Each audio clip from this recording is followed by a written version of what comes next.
حدیث میں آتا ہے رسول اللہ صلی اللہ علیہ وسلم نے فرمایا جس شخص کو جہنم میں سب سے آخر میں نکالا جائے گا اور اس کو سب سے کم درجے کی جنت ملے گی، تو اہل ایمان جو ہے نا، یہ ہمارا عقیدہ ہے، قرآن و سنت نے بیان کیا ہے کہ جو ایمان والے لوگ ہیں سزا کھانے کے بعد بالآخر وہ جہنم سے نکلیں گے۔ ایمان بہت بڑی نعمت ہے، خوب سمجھ لو۔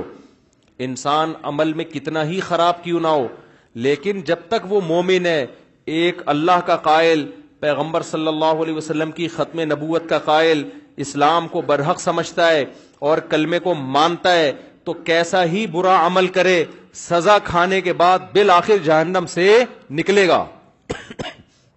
اس پہ اللہ رسول نے بہت واضح طور پہ بتا دیا ہے کیوں نکلے گا، یہ بھی حدیث میں آتا ہے۔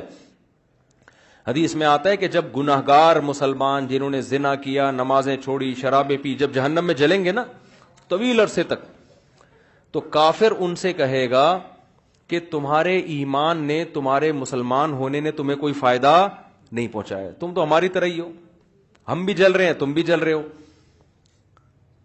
تو ہم تو غیر مسلم تھے تم مسلم ہو، تو تمہارے مسلم ہونے کا شناختی کارڈ میں بس تم نے مسلمان لکھوا لیا تھا، تو فائدہ کیا ہوا؟ تم بھی وہی ہم بھی وہی، تو تم خدا کو مانتے تھے، اس سے تمہیں ملا کیا؟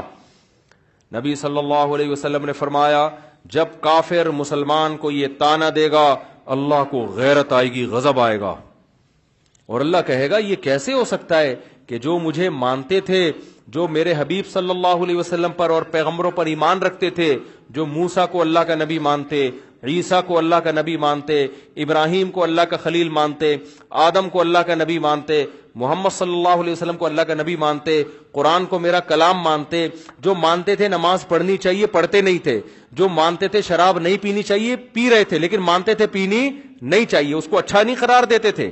ایمان کسے کہتے ہیں؟ برائی کو برائی سمجھو آپ۔ جو مانتے تھے بھائی نشہ نہیں کرنا چاہیے، کرتے تھے، گناہگار سمجھتے تھے اپنے آپ کو، جو بدنظری کرتے تھے لیکن وہ مانتے تھے کہ یہ اچھا کام نہیں ہے۔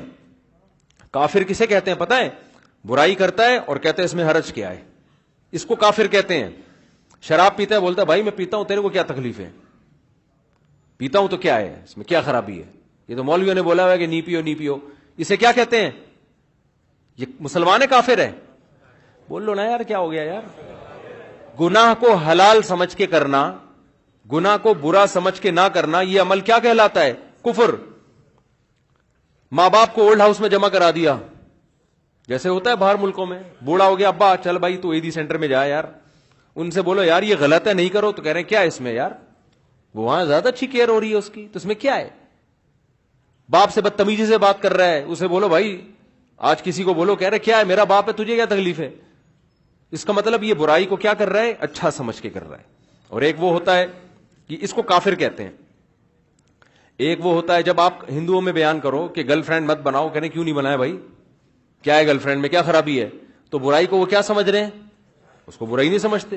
مسلمان نے گرل فرینڈ رکھی ہوئی ہے، اس کو بولیں گے بھائی یہ حرام ہے، تو اس کو تھوڑا سا ندامت کا احساس ہوگا، یار کام میں کیا کر رہا ہوں غلط۔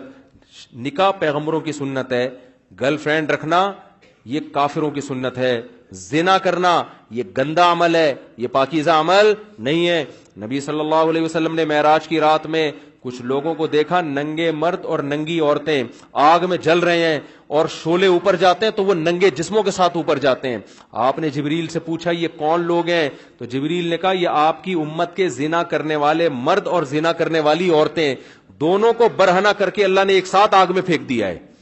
جس عورت کے ساتھ زنا کیا اس عورت کو بھی اسی آگ میں برہنہ کر کے، اور جس نے زنا کیا اس کو بھی اللہ اسی آگ میں ڈالے گا، زنا جس نے زنا کیا۔ سمجھ رہے ہو کہ نہیں سمجھ رہے؟ تو مسلمان گناہ کرتا ہے لیکن اس پہ اس کو ندامت کہ غلط کر رہا ہوں میں، تو اس گناہ کی سزا یہ اس کو ملے گی۔ لیکن اگر توبہ نہ کی، اس نے توبہ کر لی تو اللہ معاف کرنے والا ہے۔ توبہ کیے بغیر، سچی توبہ کیے بغیر اگر چلا گیا دنیا سے تو قرآن نے جو اصول اور ضابطہ بیان کیا اس کو سزا ملے گی۔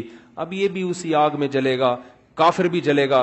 تو حدیث میں آتا ہے کافر ایک دن اس کو طعنہ دے گا اور کہے گا کہ تمہیں تمہارے ایمان نے کوئی فائدہ نہیں پہنچایا، تم اللہ کو مانتے تھے، ہم پتھروں کے بنے ہوئے بتوں کو مانتے تھے، تو کیا فائدہ ہوا؟ تم بھی ہماری طرح جل رہے ہو اور ہم بھی تمہاری طرح۔ تو اللہ کو غضب آئے گا, اللہ کو غیرت آئے گی کہ میرے ماننے والے جو برائی کو برائی سمجھا کرتے تھے اور مجھ سے توبہ استغفار کیا کرتے تھے, ان کو میں کیسے ان لوگوں کے برابر چھوڑ دوں جو میرا انکار کیا کرتے تھے. حدیث میں آتا ہے اللہ تعالیٰ فرشتوں سے کہیں گے کہ جس نے زندگی میں کبھی کوئی نیکی کی ہو اس کو جہنم سے نکال دو. بہت بڑی تعداد جہنم سے نکلے گی. پھر اللہ کہیں گے اب ایسا کرو, سفارشیں شروع ہوں گی, سفارشیں. پیغمبر صلی اللہ علیہ وسلم شفاعت کریں گے, اللہ نبی صلی اللہ علیہ وسلم کی شفاعت کی برکت سے بہت سارے مسلمانوں کو جہنم سے نکالیں گے.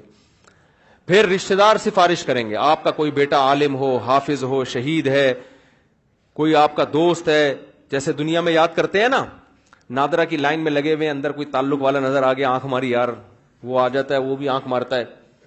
ہمارے ایک دوست تھے اتنے چھوٹے سے نا, وہ پاسپورٹ کی لائن میں کھڑے ہوئے تھے. ہم نے ان سے پوچھا یار کوئی آپ کے ساتھ دلچسپ واقعہ ہوا ہو؟ ان کا قد بیچاروں کا بہت چھوٹا, پاسپورٹ کی لائن میں کھڑے ہوئے تھے. تو ہم نے کہا کوئی واقعہ, کہہ رہے ہیں میں پاسپورٹ کی لائن میں کھڑا ہوا ہوں, مجھے بلا ہی نہیں رہا. تو میں نے کہا یار اتنے لوگ مجھ سے پہلے چلے گئے, مجھے تو بلا, کہہ رہے بھائی تو کھڑا ہوگا تو تجھے بلاؤں گا نا, تو بیٹھا ہوا کیوں ہے؟ سمجھ آ رہی؟ پھر کہتے ہیں میں نے ایسے اچھل کے بتایا بھائی میں بیٹھا ہوا نہیں ہوں, میں کھڑا ہوں. تو عجیب عجیب واقعات ہوتے ہیں پاکستان میں.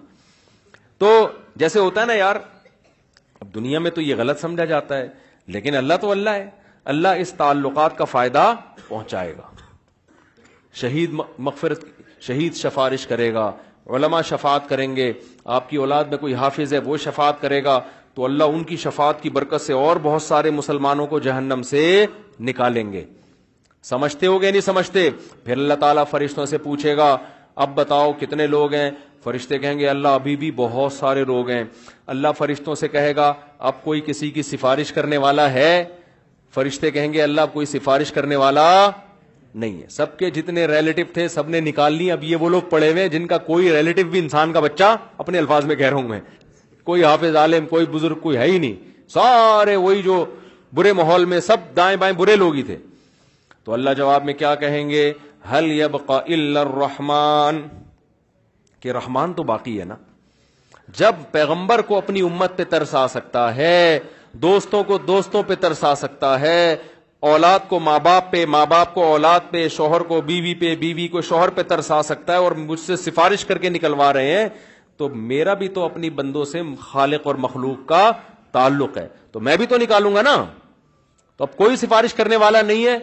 تو من کان فی قلبہ مثقال حبۃ من خردل من ایمان, جس کے دل میں رائی کے دانے کے برابر بھی ایمان ہے, اللہ فرشتوں سے کہیں گے اس کو بھی نکال کے لے آؤ, اس کو بھی نکال کے. ایمان کا مطلب پہلے سمجھ گئے؟ جو گناہ کرتا ہے اور فخر کرتا ہے وہ ایمان والا نہیں ہے, وہ ایمان والا نہیں ہے اللہ کی نظر میں, وہ تو کافر ہے. تو حدیث میں آتا ہے, بہت اہم حدیث ہے, خوب غور سے سنیں. اللہ ایک ایک وہ جو ہے نا فرشتہ پھر نکالنا شروع کرے گا, یہاں تک کہ جو سب سے آخر میں جہنم سے نکلے گا وہ سب سے بدبخت ترین انسان ہوگا کہ نہیں ہوگا؟ سب سے زیادہ اس کے اعمال کالے تھے, صرف ایک ایمان کی دولت لے کر گیا وہ. تو نبی صلی اللہ علیہ وسلم نے فرمایا کہ جب اللہ تعالیٰ اس کو نکالیں گے, اس حدیث کے راوی ہے عبداللہ ابن مسعود رضی اللہ تعالی عنہ.